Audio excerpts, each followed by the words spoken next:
جب میں نے نئی نئی پولیس فورس جوائن کی تھی، میرے سامنے ایسے ایسے واقعات پیش آتے، میرے سینئرز اس طرح کے کیس جب حل کرتے تھے تو میں بہت دن تک پریشان رہتا تھا۔ کئی دن تک نیند میری آنکھوں سے روٹھی رہتی تھی، بے چینی میرے وجود کا حصہ بن جاتی تھی۔ مگر پھر آہستہ آہستہ جیسے جیسے وقت گزرتا گیا، گزرتے وقت کے ساتھ ساتھ مجھے اس چیز کی بھی عادت ہو گئی، کیونکہ یہ میری نوکری تھی اور میری ماں کہا کرتی تھی کہ نوکری کو بھی عبادت کی طرح کرنا چاہیے۔ جہاں آپ نے اپنے کام میں ڈنڈی ماری، وہاں آپ کے رزق میں بھی کمی ہو جائے گی۔ لہٰذا میں پوری ایمانداری کے ساتھ اپنے فرائض سر انجام دے رہا تھا۔ بہت سال تک اس محکمے میں سر توڑ محنت کرنے کے بعد، اپنے فرائض سر انجام دینے کے بعد آخر کار پرموشن ہوتے ہوتے میں ڈی ایس پی کے عہدے تک پہنچ چکا تھا۔ وہ بھی ایک ایسا ہی دن تھا۔ میں صبح سویرے اپنی ڈیوٹی پر پہنچ چکا تھا۔ حسب معمول اپنی سیٹ پر بیٹھنے کے بعد میں اپنے کام میں مصروف ہو چکا تھا۔ جاتے ہی میں نے لیپ ٹاپ کھولا، اپنی ضروری ای میل چیک کی۔ کچھ میٹنگز تھیں جو مجھے آج کے دن میں مکمل کرنی تھیں۔ کچھ کیسز کی فائل میری میز پر آ چکی تھی جن کو اسٹڈی کرنا تھا۔ تبھی میرے آفس کے دروازے پر دستک ہوئی اور ملازم اندر داخل ہوا۔ اس کے ہاتھ میں آج کی کچھ ڈاک تھی جو کہ اس نے میرے ٹیبل پر رکھتے ہوئے مجھے بتایا کہ سر، آج کی یہ ڈاک ہے۔ میں نے کہا یہ رکھ دو میز پر۔ ڈاک رکھنے کے بعد وہ وہاں سے چلا گیا۔ کچھ ضروری کام نپٹانے کے بعد میں نے وہ ساری اٹھائیں اور کھولی بھی نہیں، اوپر سے ہی انہیں دیکھنے لگا۔ وہ تقریباً 5 سے 6 لفافے تھے۔ ان تمام کے اوپر سے میں نے ایڈریس دیکھے۔ تمام لفافے خاکی رنگ کے تھے، یعنی کہ وہ میرے اپنے ضروری کاغذات تھے جو کہ ڈاک کے ذریعے مجھے موصول ہوئے تھے۔ لیکن ایک لفافہ سفید رنگ کا بھی تھا اور اس کے اوپر میرا نام لکھا ہوا تھا۔ میں نے حیرت سے اسے دیکھا اور پھر پلٹ کر بھیجنے والے کا نام دیکھا تو وہاں ایک گاؤں کا پتہ لکھا ہوا تھا۔ ساتھ میں بھیجنے والے کے نام کی جگہ نامعلوم جست لکھا ہوا تھا۔ میں نے حیرت اور تجسس میں مبتلا ہو کر فوراً اس لفافے کو کھولا اور اس میں سے ایک کاغذ نکلا۔ میں نے جلدی سے اسے پڑھنا شروع کیا۔ اس کو پڑھنے کے بعد میں سوچ میں ڈوب گیا، کیونکہ اس میں ایک نیا انکشاف کیا گیا تھا۔ جس گاؤں سے آیا تھا، لکھنے والے نے لکھا تھا کہ اس گاؤں میں ایک گھر میں ایک نوجوان لڑکی اور لڑکے کو قید کر کے رکھا گیا ہے اور ان دونوں بچوں کو پوچھنے والا اور دیکھنے والا کوئی نہیں ہے۔ ان کے رشتہ دار ان پر مظالم اٹھا رہے ہیں، کیونکہ وہ دونوں نوجوان بچے اپنے والد کی کروڑوں کی جائیداد کے وارث ہیں۔ والد کی وفات کے بعد رشتہ داروں نے ان دونوں کو قید کر دیا اور اب ان کے مرنے کا انتظار کر رہے ہیں تاکہ وہ کروڑوں کی تمام جائیداد رشتہ دار ہڑپ کر سکیں۔ یہ پڑھنے کے بعد میں سوچ میں پڑ گیا تھا کہ مجھے اس گاؤں میں جانا چاہیے اور اس بارے میں تفتیش کا آغاز کرنا ہے یا نہیں، کیونکہ بعض اوقات اکثر ایسا ہوتا تھا کہ لوگ غلط انفارمیشن دے کر ہمیں مس گائیڈ کرنے کی کوشش کرتے تھے، اور ایسے اگر کوئی غلط انفارمیشن آ جائے اور میں ٹیم لے کر وہاں پر روانہ بھی ہو جاؤں تو اس طرح وقت کا ضیاع ہوتا تھا، اور بجائے اس کے کہ میں وہی وقت اپنے دفتر میں ضروری کاموں میں صرف کروں، میرا وقت ضائع ہو جایا کرتا تھا۔ لہٰذا اب میں زیادہ تر اس طرح کی نامعلوم معلومات پر یقین نہیں کرتا تھا۔ مگر اس بار نہ جانے کیا تھا کہ مجھے یوں محسوس ہو رہا تھا جیسے میرا دل جکڑا جا چکا ہے۔ اس تحریر نے مجھے بے بس کر دیا تھا کہ کتنی دیر میں اس کو ہاتھ میں لیے گمسم بیٹھا رہا، اور پھر میں نے اسے تہہ کر کے اپنی دراز میں رکھا، اس ارادے کے ساتھ کہ میں اس گاؤں میں جاؤں گا اور دیکھوں گا کہ آخر معاملہ کیا ہے۔ لکھنے والے نے مجھے درست معلومات پہنچائی ہے یا پھر مس گائیڈ کیا ہے۔ میں نے لفافے کو اپنی دراز میں رکھ دیا اور دوبارہ سے اپنے کاموں میں مصروف ہو گیا، اور شاید یہی میری سب سے بڑی غلطی تھی، ایک ایسی غلطی جس کا پچھتاوا شاید مجھے ساری عمر رہے گا۔ اور پھر اسی طرح تقریباً 1 ہفتہ گزر گیا۔ 1 ہفتے بعد دوبارہ سے میں اپنے دفتر میں موجود تھا، اور اتفاق کی بات ہے کہ اس روز میری گاڑی کی چابی گم ہو گئی، یا شاید قدرت راستے بنا رہی تھی اور میں اس بات سے بے خبر تھا کیونکہ عموماً چابی میں آ کر میز کے اوپر ہی رکھ دیا کرتا تھا، مگر اس دن مجھے چابی مل ہی نہیں رہی تھی اور مجھے فوری طور پر کہیں پہنچنا تھا، لہٰذا میں جلدی جلدی چابی کی تلاش میں تمام دراز کنگھالنے لگا اور پھر دراز کنگھالتے ہوئے میری نظر اس پر پڑی تو مجھے یاد آیا چابی کی تلاش فوراً میرے ذہن سے نکل چکی تھی۔ اس لفافے کی طرف دیکھتے ہوئے مجھے وہ ساری بات یاد آ گئی کہ میں نے تو اس گاؤں میں جانا تھا، اس کے بارے میں معلومات اکٹھی کرنی تھیں۔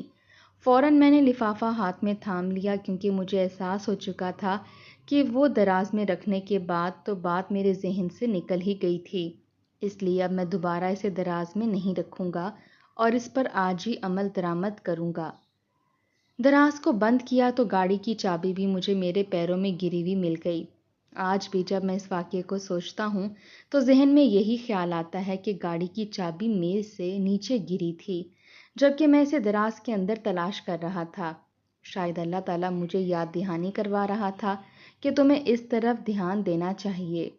اس دن میں نے جلدی جلدی اپنی تمام ضروری کام نپٹائے اور سارے ضروری کام نپٹاتے نپٹاتے مجھے شام کے 4 بج چکے تھے۔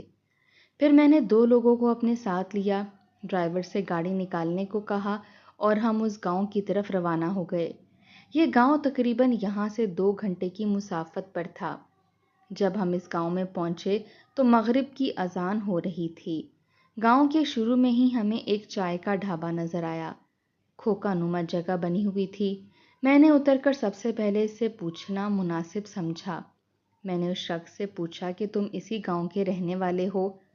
وہ وردی کو دیکھ کر چکنا ہو گیا اور فوراً اس بات میں سر ہلاتے ہوئے کہنے لگا، جی صاحب جی، میں اسی گاؤں کا رہنے والا ہوں، چائے بناؤں آپ کے لیے؟ میں نے کہا نہیں نہیں، چائے کی ضرورت نہیں ہے، مجھے کچھ معلومات چاہیے۔ کہنے لگا جی پوچھئے سر جی۔ میں نے سوال کیا کہ اس گاؤں میں کوئی سردار فیض الدین بھی تھا جس کا انتقال ہو چکا ہے اور اس کے 2 بچے کسی نے قید کر رکھے ہیں۔ جیسے ہی میں نے یہ بات کہی، نہ جانے مجھے کیوں ایسا محسوس ہوا کہ اس چائے والے کا رنگ فک ہو گیا ہے۔ ایک لمحے کے لیے اس کے چہرے پر خوف کا تاثر چھایا اور پھر اگلے ہی لمحے اس نے خود کو سنبھالتے ہوئے چہرے پر حیرانگی کا تاثر سجا دیا اور کہنے لگا، سر جی مجھے نہیں معلوم۔ میں نے حیرت سے اس کی طرف دیکھا اور اپنے لہجے کو سخت کرتے ہوئے کہا، پولیس کے ساتھ تعاون کرو۔ تم کیسے رہائشی ہو؟ اگر تم اس گاؤں کے رہنے والے ہو تو تمہیں یہ بھی معلوم نہیں کہ اس گاؤں میں کوئی فضل الدین رہتا تھا یا نہیں؟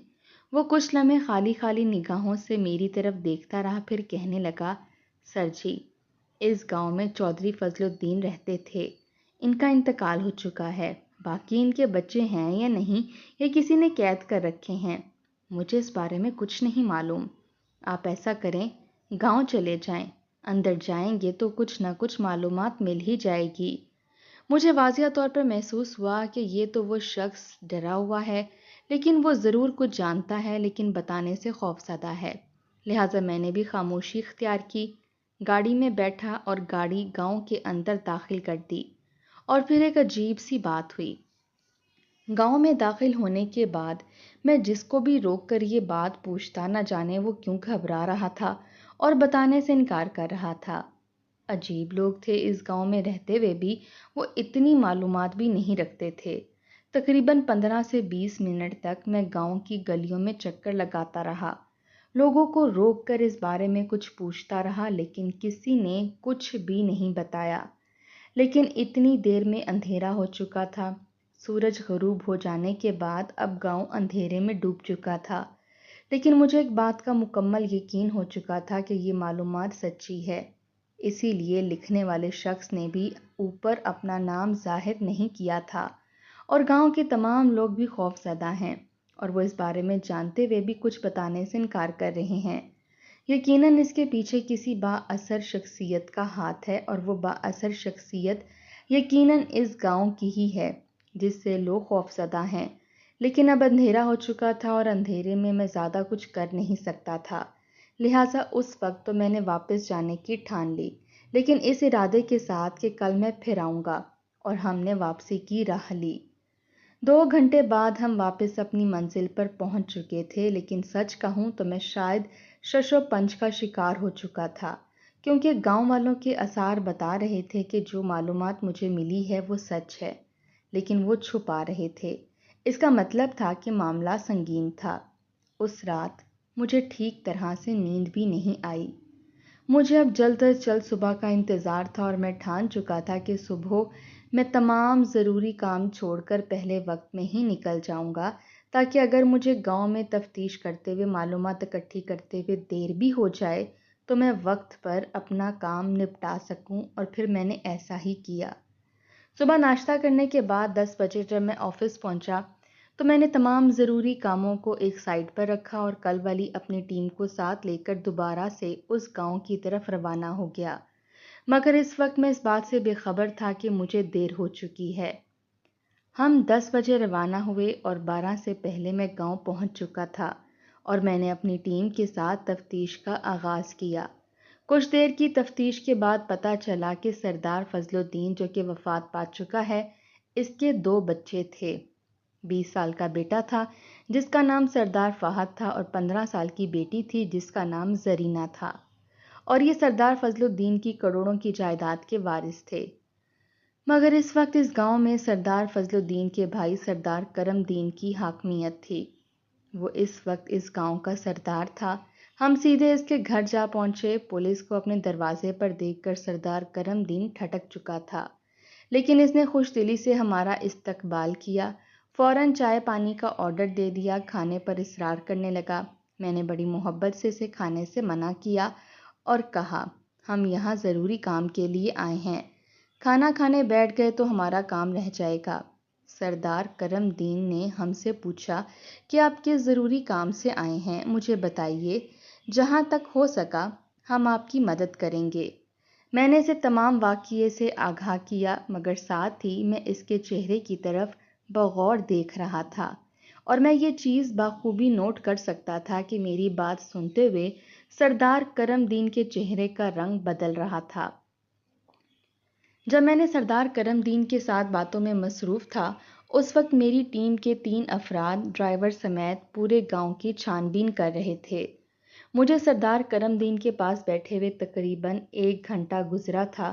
جب میری ٹیم واپس آئی، ایک شخص اندر آیا اور جھک کر اس نے میرے کان میں کہا، سر، ہمیں وہ مکان مل گیا ہے جس میں وہ دونوں بچے قید ہیں۔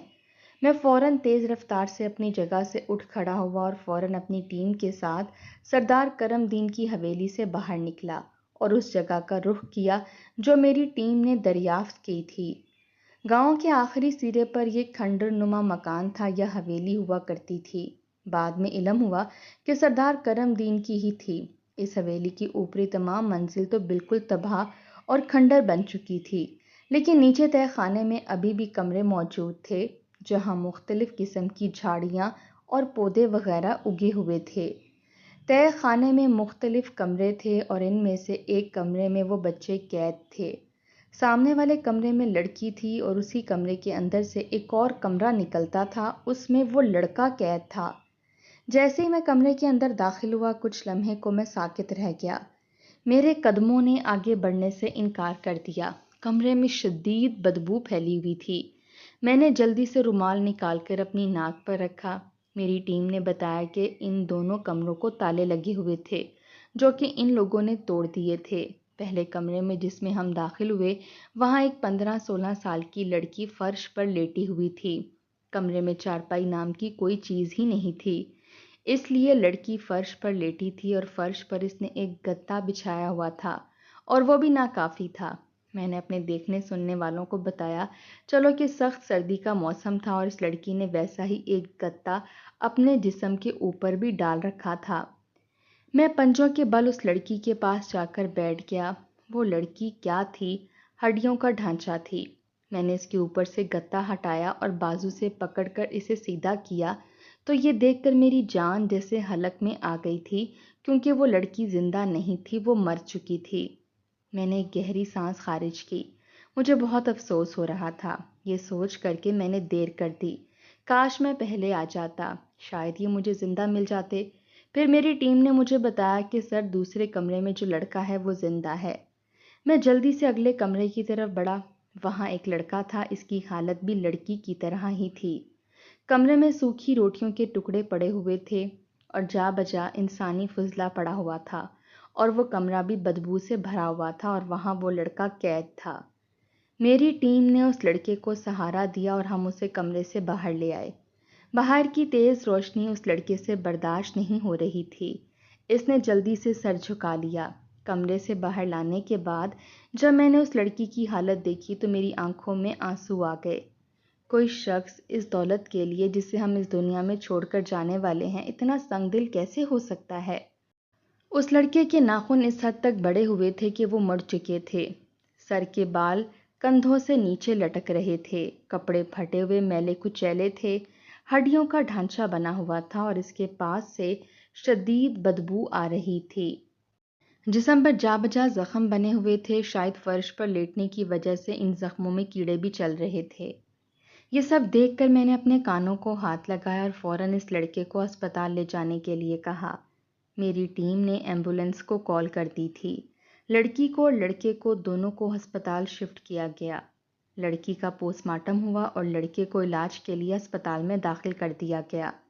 لڑکے کی اتنی بری حالت تھی کہ ہمیں تھا کہ وہ بھی مر جائے گا، اور شاید ہم اس کیس کے بارے میں کبھی کچھ جان ہی نہیں پائیں گے، کیونکہ وہ دونوں لوگ جن پر یہ ظلم اٹھایا جا رہا تھا، ان دونوں میں سے وہ لڑکی تو زندگی کی بازی ہار چکی تھی اور لڑکا موت کے دہانے پر کھڑا تھا۔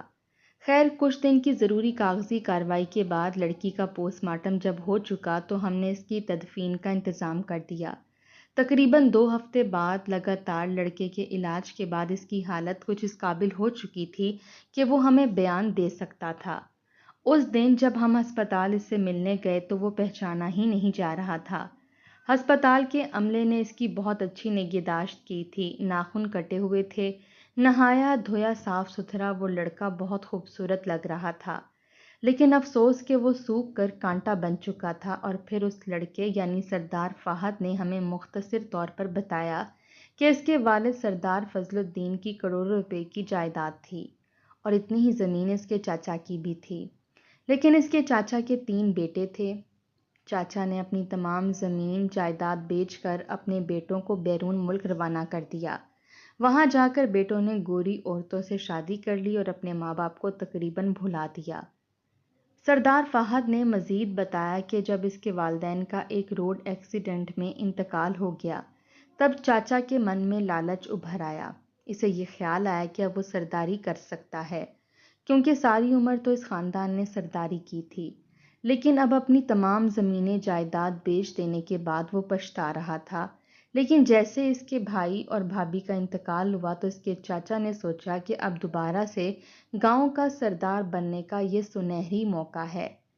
ان 2 بچوں کو قید کیا جائے، یہ مر جائیں گے تو ان کی موت کے بعد یہ ساری زمین جائیداد اپنے آپ چاچا کے قبضے میں چلی جائے گی، اور یوں چاچا ایک بار پھر سے اس گاؤں کا سردار بن جائے گا۔ بس یہی سوچ کر چاچا ایک دن دھوکے سے ان دونوں بھائیوں کو اور بہن کو اس حویلی میں لایا اور پھر انہیں تہہ خانے میں قید کر دیا گیا۔ فہد نے مزید بتایا کہ تقریباً 3 دن بعد انہیں ایک وقت کا کھانا دیا جاتا تھا، اور انہیں اس تہہ خانے میں قید 1 سال سے زائد عرصہ گزر چکا ہے۔ کچھ عرصے بعد فہد کی طبیعت سے بہتری ملتی جا رہی تھی۔ پھر اس کے بیان کے مطابق ہم نے اس کے چاچا کے خلاف FIR درج کروائی۔ گو کہ اس شخص نے کافی ہاتھ پاؤں مارے، مگر میں نے اس کی ایک نہ چلنے دی اور اسے اس کے گناہوں کی سزا دلوانے کے لیے کال کوٹری میں پھینک دیا۔ اس گاؤں کا سردار فہد ہے۔ فہد اب بھی جب کبھی شہر کا رخ کرتا ہے تو میرے دفتر مجھے سلام کرنے کے لیے ضرور آتا ہے۔ وہ بہت ہی با اخلاق اور سلجھی ہوئی شخصیت کا مالک ہے، لیکن مجھے ایک افسوس تمام عمر رہے گا کہ میں اس کی بہن کو نہ بچا سکا۔ اگر میں کچھ روز پہلے اس گاؤں میں پہنچ جاتا تو شاید اس کی بہن کی جان بھی بچ جاتی۔